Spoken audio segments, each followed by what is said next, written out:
The grand halls of the Villari Dominion shone like rivers of crystal. Tall spires stretched to the stars, glowing with colors only their species could see.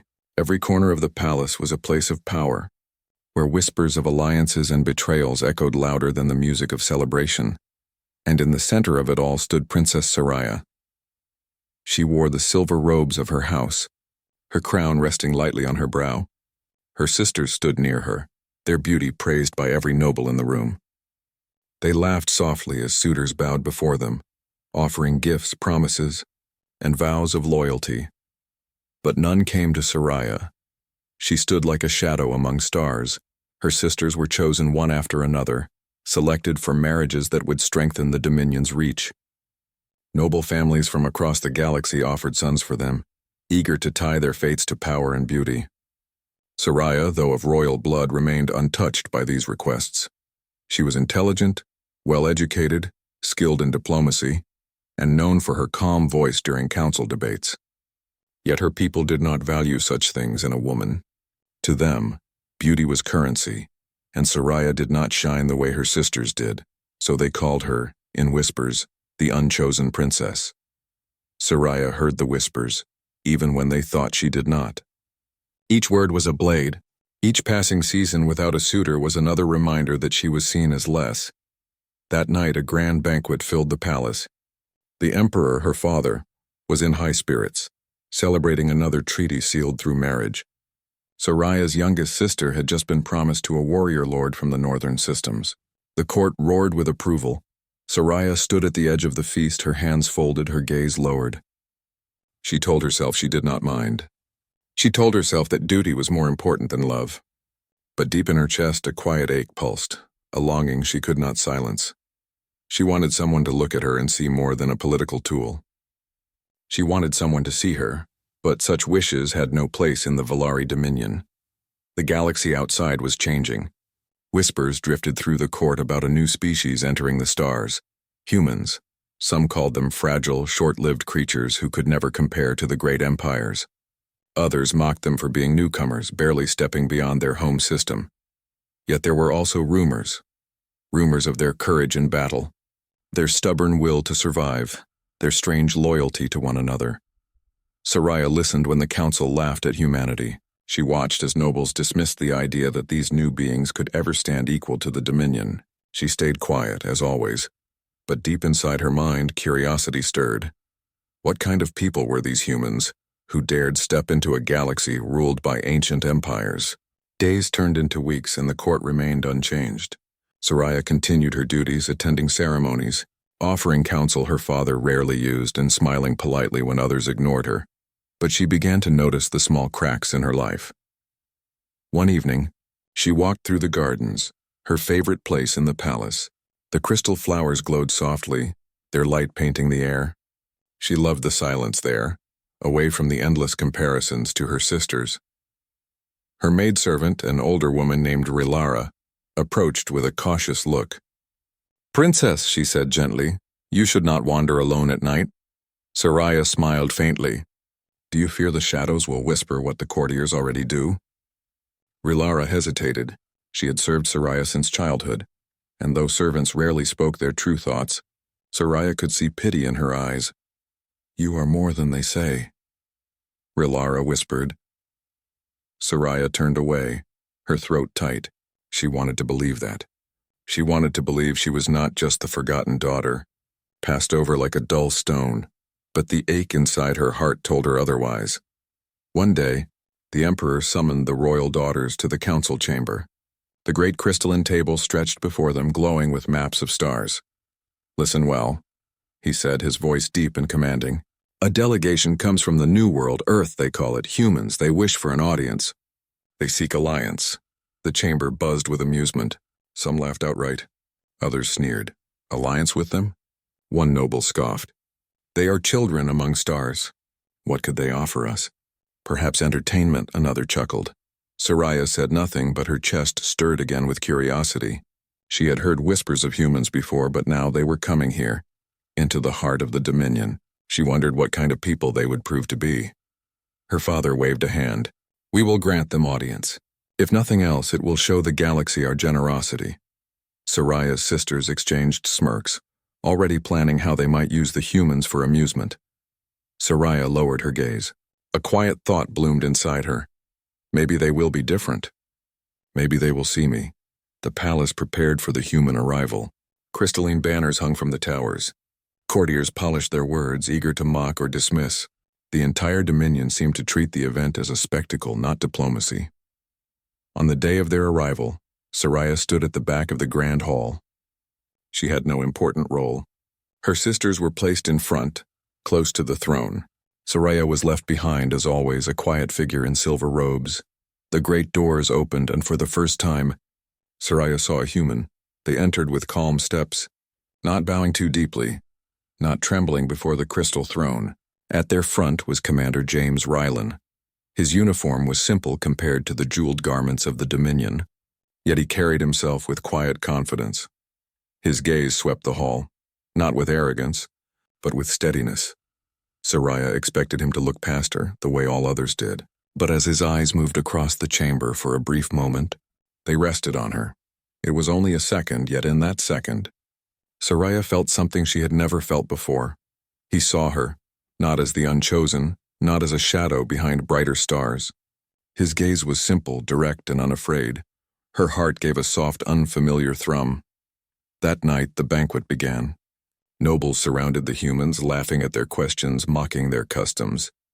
But James did not waver. He spoke with calm strength, answering with honesty.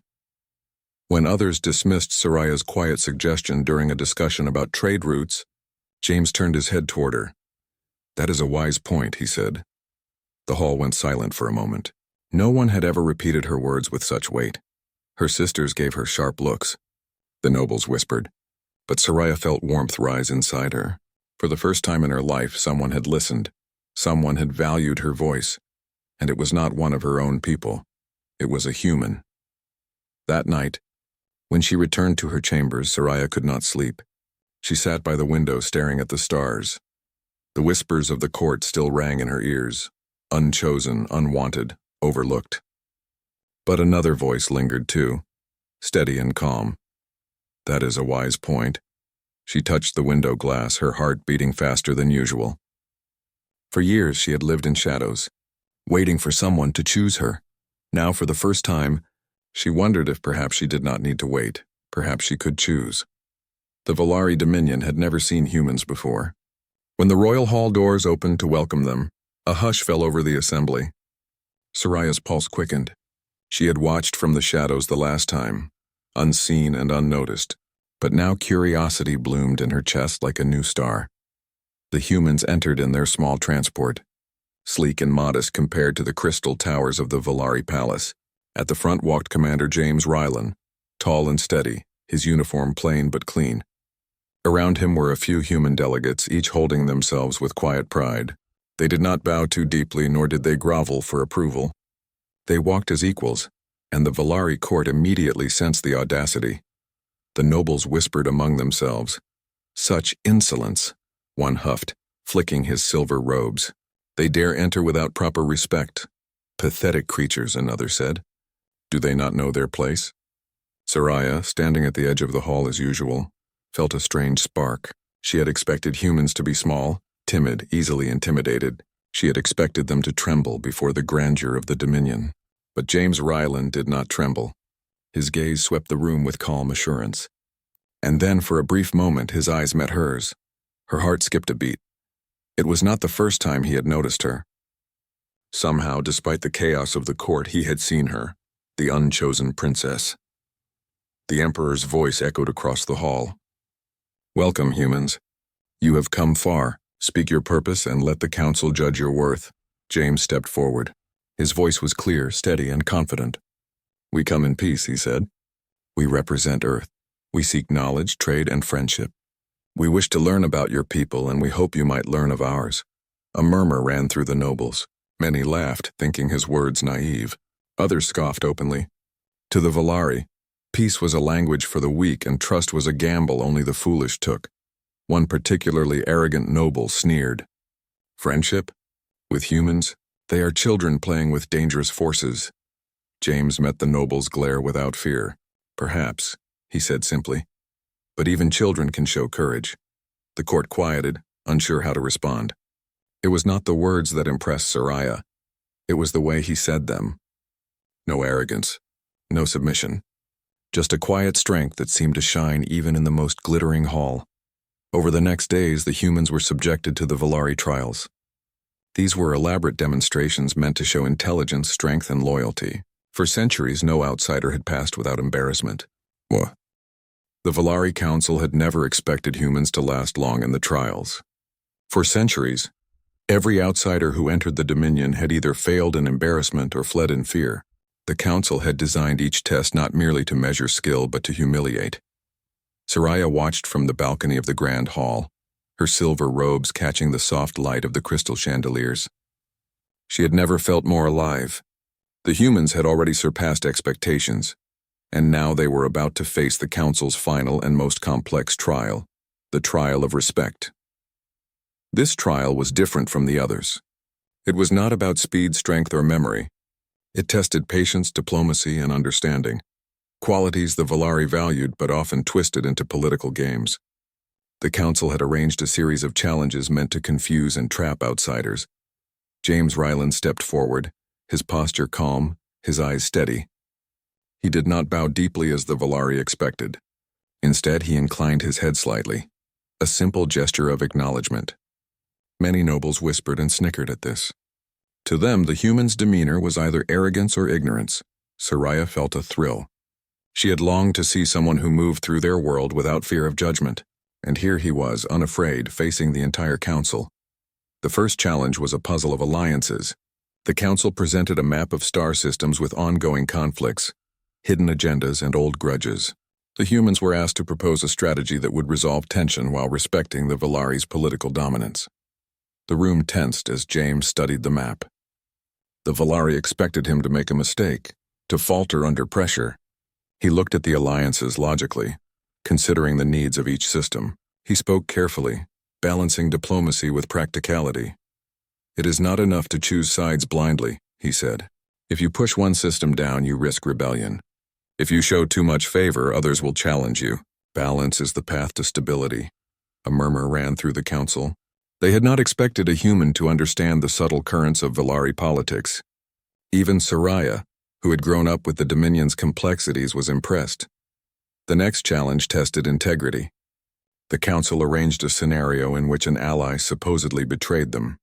The humans were expected to react in a way that the Valari deemed correct, usually with punishment or public shame.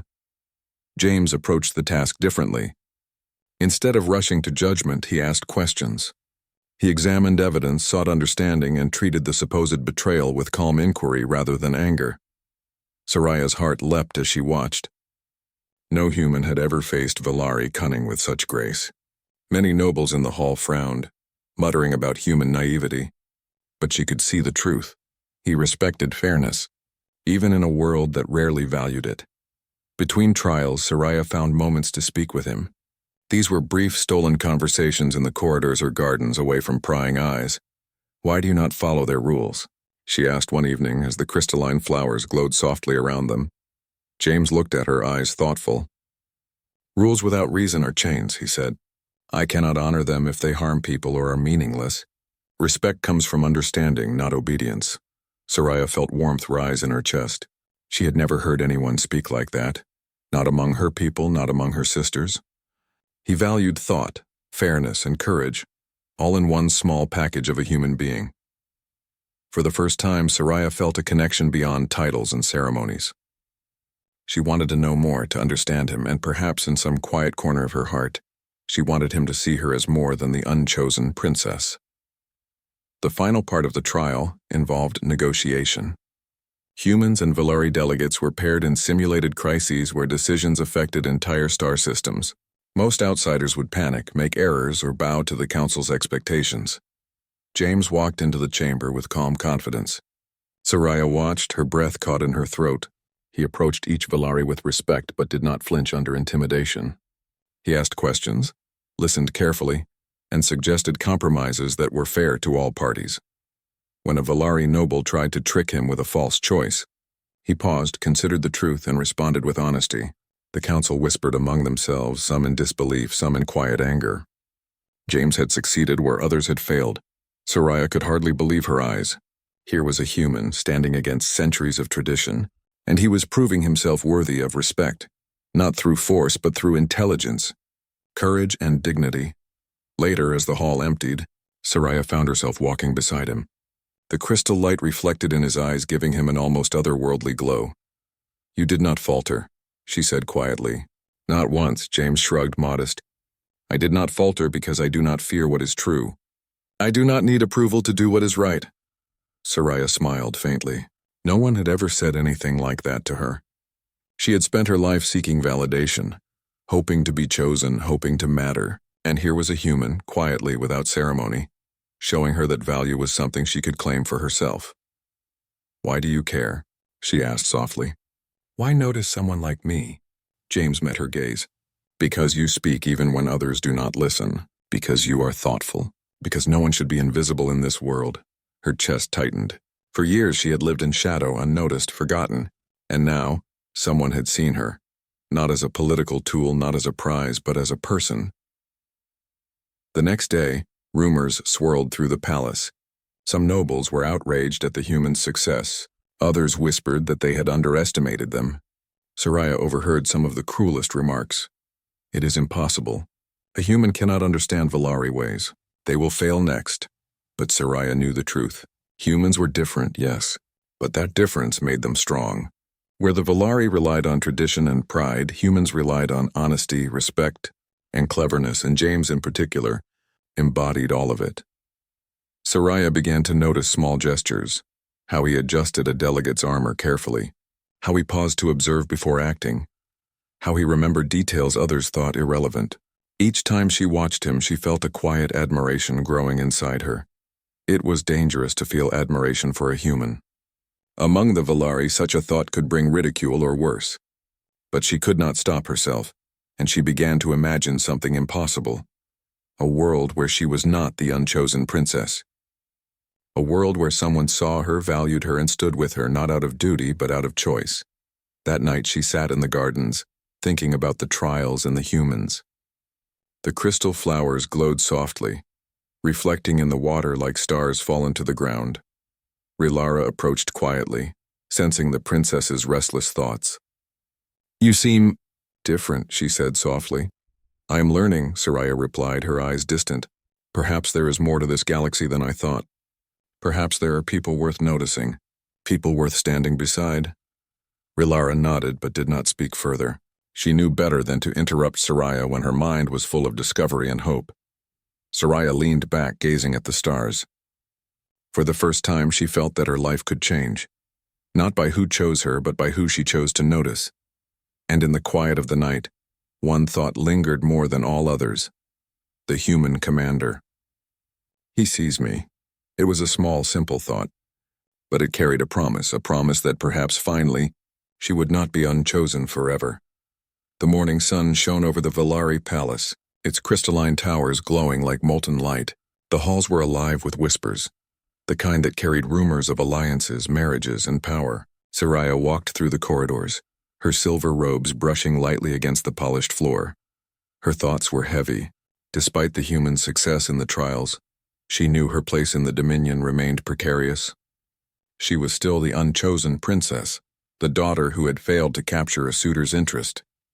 The court had seen her intelligence, her courage, her presence in the shadows, but none of it mattered. A new decree awaited her. The emperor had announced a formal arrangement. Soraya would marry a powerful warlord from the neighboring Arathis clan. He was strong, proud, and cruelly ambitious, a man who treated women as trophies. Soraya had heard of him. His reputation spread like fire across the Dominion. To refuse would bring shame, dishonor, and perhaps even punishment. To accept would mean the death of her spirit. She stopped in the balcony garden, staring at the stars. The crystal flowers glowed softly, reflecting in her eyes. She had faced humans with courage, navigated trials designed to humiliate outsiders, and yet now she felt powerless before the traditions of her own people. The Arathis warlord arrived in the palace with pomp and pride. The court celebrated, praising the union as a triumph of politics and strategy. Soraya's sisters smiled politely, their eyes sharp with judgment. Many nobles whispered, commenting on how fitting it was that the unchosen princess finally had a suitor, albeit one no one would envy. The warlord himself made no effort to hide his contempt. He spoke to her with arrogance, his tone dripping with entitlement. "You will learn your place," he said, "and obey as all wives do." Soraya's chest tightened. She wanted to speak, to protest, but the weight of the council's expectations pressed down upon her. The palace walls seemed to close in, their beauty a cruel reminder of the power she could not escape. That afternoon, the humans requested an audience with the emperor. James Rylan had already proven himself in the trials, earning respect in small, quiet ways. But now, the palace was quiet that night. Crystal lights shimmered softly, casting reflections across the marble floors. Soraya sat in her chamber, staring at the wall as if the patterns of the light could answer the questions that had filled her mind for days. Tomorrow, she would be forced to meet the Arathis warlord. He expected obedience. The council expected her to comply. Her sisters expected her to bow her head and accept her fate. But she could not. Not anymore. Her heart still raced when she thought of Commander James Rylan. He had spoken for her, defended her, and somehow, in his calm and simple way, shown her a world beyond fear, beyond tradition, beyond being the unchosen. She rose quietly, slipping past the guards and servants. She did not know where she was going, only that she had to find him. The palace corridors were empty except for the soft hum of crystal lights. Soraya's heart pounded as she moved, afraid that someone might see her. She had no plan, only instinct. She found the small garden near the east wing, the one few courtiers ever noticed. There, among the glowing flowers, stood James, examining a small human map of the Valari territories. He looked up at her presence and gave a small, welcoming nod. "Princess Soraya," he said softly, "I did not expect to see you here. I needed to speak with you," she said, her voice trembling slightly. "Away from them. Away from the council." James gestured toward a quiet bench among the crystal blooms. "Of course, sit." Soraya sank onto the bench, her hands folded tightly in her lap. She could feel the weight of the palace pressing down on her. The fear, the pressure, the expectation, it all threatened to crush her. But here, with him, it seemed lighter. James watched her silently for a moment. He had seen fear, courage, pride, and despair in countless beings across the galaxy. But Soraya was different. She carried the weight of an empire's expectation, yet her eyes betrayed a spirit that had not yet been broken. "You faced them all," he said quietly, "and you have not faltered." Soraya shook her head. "I have faltered. I am about to be forced into something I do not want. I am powerless." James leaned slightly forward. "You are not powerless. You have choices, even if they are small. Courage is not about strength alone. It is about standing up for what you believe, even when it is difficult. You have done that, princess." She looked at him, eyes wide, heart racing. His words were simple, but they carried more weight than any declaration of the court. For the first time, she felt the stirrings of something dangerous and thrilling. Hope. "I do not want to marry him," she whispered. "Not for power, not for duty, not for tradition. I do not want to be part of their games." James nodded. "Then you must decide what you truly want. Not what the court expects, not what your family demands. What do you want?" Soraya's throat tightened. She had spent her whole life waiting for someone to choose her, waiting for someone to see her worth. But now with James, she realized that she could choose for herself. She could take control of her own life, and the thought was terrifying and exhilarating. She glanced around, making sure no one watched. "There is only one person I trust," she said quietly, "and he is human." James tilted his head slightly, curiosity shining in his calm eyes. "And what do you want from him?" Soraya felt her heart hammer. She had never spoken her truth aloud before. I want someone to see me, really see me. Not as a princess, not as a pawn, not as the unchosen. Someone who respects me, someone who stands with me." James studied her, his expression gentle. "You do not have to ask me. I already stand with you." Soraya's breath caught. She had imagined a moment like this in her dreams, but it felt unreal. Her pulse raced, the weight of the past and the fear of the future pressing against her. She realized she could not wait any longer.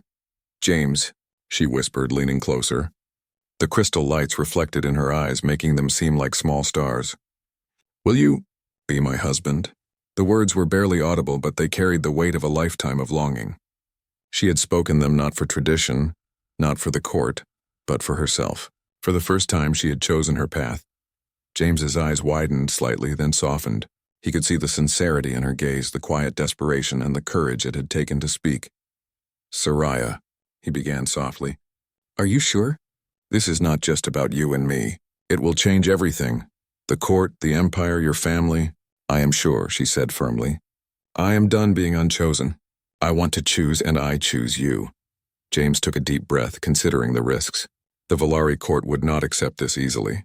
The Arathis warlord would not let it go without a fight. And yet, he had already risked much for truth and justice. Now he would risk even more for the woman who had chosen him. "I accept," he said finally, his voice calm but resolute. "I will be your husband, Princess Soraya. Not out of duty, not for politics, but because you have chosen me and I choose you in return." Her chest tightened with relief and joy. She had taken control of her life. She had claimed her future, and she had done it with a human by her side, a human who saw her, valued her, and respected her choice. The next hours passed in quiet planning. They could not openly declare their union yet. The council would never allow it without challenge. The warlord would attempt to stop them, but Soraya and James knew they had something more powerful than fear or tradition: choice. They spoke in whispers, planning small steps. James promised to stand by her, to defend her, and to help her navigate the dangerous currents of Valari politics. Soraya promised to speak when it mattered, to claim her voice and to act with courage. In the quiet glow of the crystal garden, they shared a moment of peace. For the first time, Soraya felt fully alive, not hidden behind the title of unchosen, not trapped by expectation, but free in her own heart. That night, Soraya returned to her chambers with a lightness she had never known. The shadows of doubt still lingered, the threat of forced marriage still hung over her. But she carried something stronger now, the knowledge that she had made her choice and someone had accepted it. She looked out at the stars through her window. For the first time, they seemed to reflect her own courage. Somewhere in the vast galaxy, humans and Valari alike would remember that night. The night the unchosen princess chose her path. The night she whispered her truth, the night she chose love. And in that moment, Soraya knew one thing with certainty. Her life had changed forever. The morning light poured into the Valari palace, sparkling off the crystal walls like shards of diamonds. Soraya stood in her chamber, heart racing. Today the court would discover that she had chosen her own path. The whispers, the expectations, and the threat of the Arathis warlord hung heavy in the air. She had rehearsed her words silently all night. Her hands trembled slightly, but her resolve was steady. She would not bow, she would not hide, and she would not allow fear to dictate her life. James waited outside in the garden, calm and ready. When she stepped onto the path lined with glowing crystal flowers, he gave her a small nod. It was not just reassurance. It was a promise. Together they would face whatever the court had to throw at them. The council chamber was filled to the brim with nobles, scholars, and advisors. The Arathis warlord arrived with his entourage, his armor gleaming, his expression smug. Everyone expected Soraya to comply, to kneel, and to accept her fate as she always had. Instead, she walked in beside James, her chin high, her steps steady. The room fell silent. Gasps and whispers rippled through the chamber. No one had ever seen the unchosen princess move with such authority. "Princess Soraya," the emperor began, voice sharp. "You have come before the council to declare my choice," Soraya interrupted, her voice clear and firm. "I will not marry the Arathis warlord. I have chosen my own path, and I have chosen him." James stepped forward, standing beside her. His presence was calm but commanding. "Your Majesty, council, and nobles," he said. "I accept her choice. I will stand with her, not for duty, not for politics, but because she has chosen me, and I choose her in return." The chamber erupted. Nobles shouted, some angry, some stunned. The Arathis warlord slammed his fist on the table, his face red with fury. "You dare defy tradition? You dare defy me?" Soraya did not flinch. "I do not fear tradition when it silences truth," she said. "And I do not fear you." The emperor's gaze hardened. "Princess, this is not your decision to make. Our society is built on order, on alliances, on duty. You cannot simply— I can, Soraya said, her voice stronger now. I am alive. I am human enough to think, Valari enough to stand, and strong enough to choose. I will not be unchosen any longer, and I will not be forced into a life I do not want. There was silence. The words hung in the air like sparks ready to ignite a fire. Nobles whispered among themselves, realizing that something unprecedented was happening. The unchosen princess was no longer silent. She had found her voice, and with it, power that no decree could take away. The Arathis warlord roared, drawing his weapon, demanding obedience. But before he could act, James stepped forward. If you harm her, you do not only challenge tradition, you challenge me. And I do not back down. The room froze. The humans were not known for brute force, but for courage, strategy, and resolve. James had proven himself in every trial. No one doubted that he could defend her if necessary. The warlord hesitated, weighing the risk. His power and pride clashed against something he had never understood: choice. And for the first time,